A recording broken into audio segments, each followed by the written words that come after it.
दुनिया का super power America, जिसके पास आसमान से तबाही बरसाने वाले स्टील्थ बॉम्बर हैं। दुनिया का सबसे सटीक खुफिया तंत्र रखने वाला इजराइल, जिसके पास पलक झपकते ही दुश्मनों को मिटाने की तकनीक है। लेकिन मिडिल ईस्ट में एक ऐसा देश है जिसने इन दोनों महाशक्तियों की रातों की नींद उड़ा रखी है। वो देश है ईरान, जिसकी ताकत आसमान में नहीं बल्कि जमीन में सैकड़ों मीटर नीचे पाताल में छिपी है।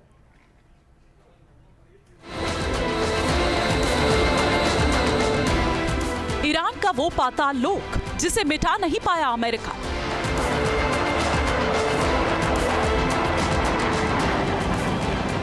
ईरान की वो ताकत जिसने सुपर पावर को कर दिया हैरान। 39 दिनों तक युद्ध फिर क्यों नहीं हुए नेस्तनाबूद।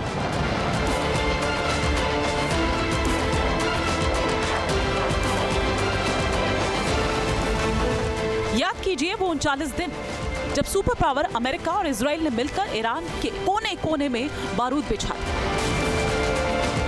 B-2 बॉम्बर से लेकर बंकर बस्टर बमों ने कोहराम मचाया। नतान से लेकर इस्फहान तक की धरती का सीना छलनी कर दिया। बावजूद इसके ईरान की मिसाइल सिटी का बाल भी बांका नहीं हुआ।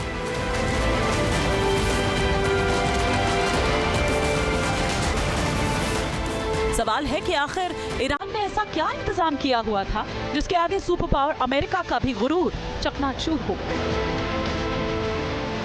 इसका खुलासा किया है फाइनेंशियल टाइम्स ने। 27 मार्च 2026 अमेरिकी और इजरायली विमानों ने ईरान के रेगिस्तानी शहर यश्ब के ऊपर मौजूद ग्रेनाइट के पहाड़ों को निशाना बनाया। उनका मकसद था पहाड़ों को काटकर गहराई में बनाए गए ईरान के सबसे अहम मिसाइल कॉम्प्लेक्स को हमेशा के लिए दफन कर देना।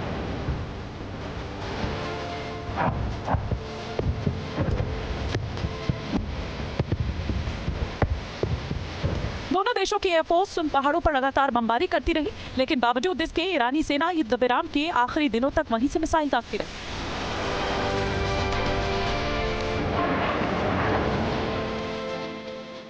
तब अमेरिका ने दावा किया था कि उसकी एयरफोर्स ने ईरान के ठिकानों को भारी नुकसान पहुंचाया, लेकिन डिफेंस एक्सपर्ट और खुद ईरानी अधिकारियों के लिए इस युद्ध ने एक बहुत बड़ी हकीकत को साबित कर दिया।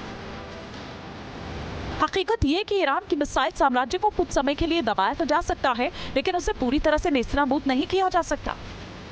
और अब जब युद्ध विराम लागू है, तब भी तेहरान का ज्यादातर मिसाइल जखीरा अगले किसी भी टकराव के लिए पाताल के भीतर बिल्कुल सुरक्षित और तैयार खड़ा है।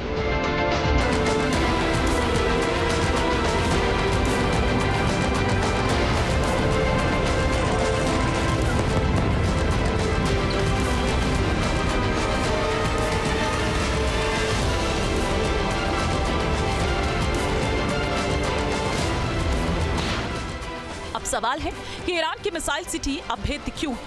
आखिर अमेरिका इन मिसाइल सिटी के आगे बेबस क्यों है? चलिए थोड़ा इसे विस्तार से जानते हैं। दरअसल ईरान ने अपने अंडरग्राउंड बेस के लिए इन जगहों को सिर्फ संयोग से नहीं चुना था, बल्कि इसके ज्योग्राफिकल और जियोलॉजिकल रिसर्च भी शामिल थी।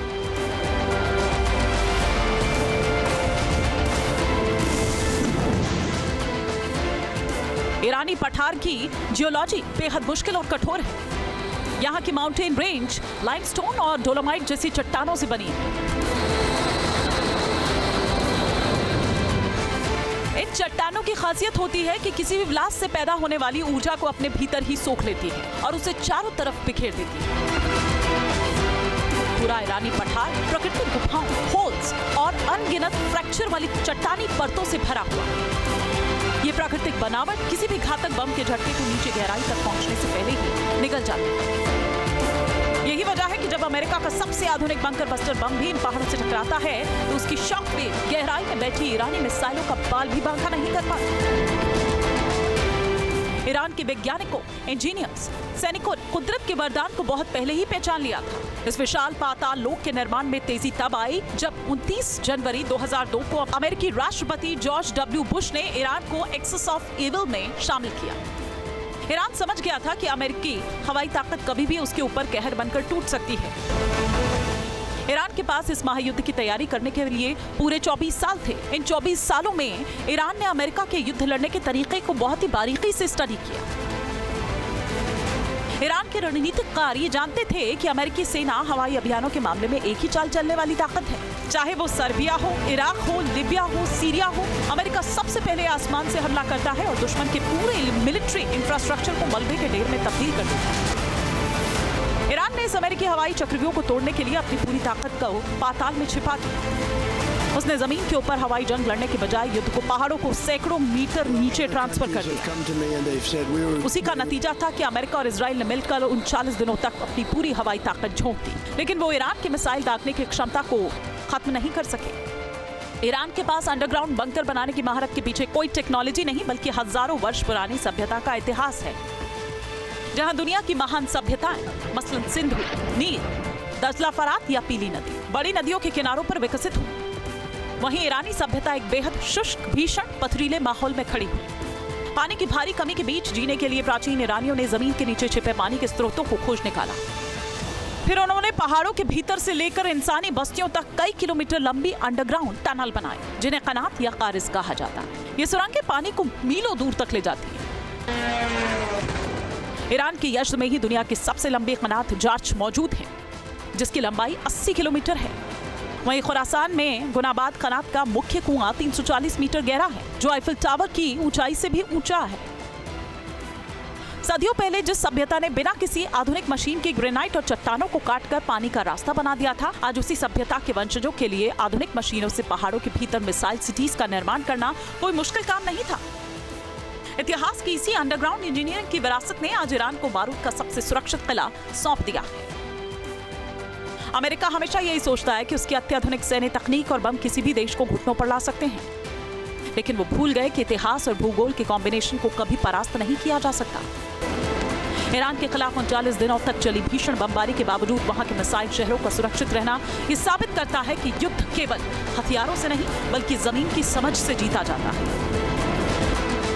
और इस बिसात पर ईरान की जियोलॉजी ही उसका सबसे बड़ा और अजय रक्षक साबित हुई है। Team news nation. आपके मोबाइल पर तुरंत आएगी ब्रेकिंग न्यूज। स्क्रीन पर सबसे पहले दिखेगी बड़ी खबर। देश दुनिया की हर खबर एक जगह। अब आपके मोबाइल पर तुरंत फटाफट इंस्टॉल कीजिए न्यूज़ नेशन ऐप और रखिए खुद को अपडेट। आपके मोबाइल पर तुरंत आएगी ब्रेकिंग न्यूज। स्क्रीन पर सबसे पहले दिखेगी बड़ी खबर। देश दुनिया की हर खबर एक जगह। अब आपके मोबाइल पर तुरंत फटाफट इंस्टॉल कीजिए न्यूज़ नेशन ऐप और रखिए खुद को अपडेट। आपके मोबाइल पर तुरंत आएगी ब्रेकिंग न्यूज। स्क्रीन पर सबसे पहले दिखेगी बड़ी खबर। देश दुनिया की हर खबर एक जगह। अब आपके मोबाइल पर तुरंत फटाफट इंस्टॉल कीजिए न्यूज़ नेशन ऐप और रखिए खुद को अपडेट।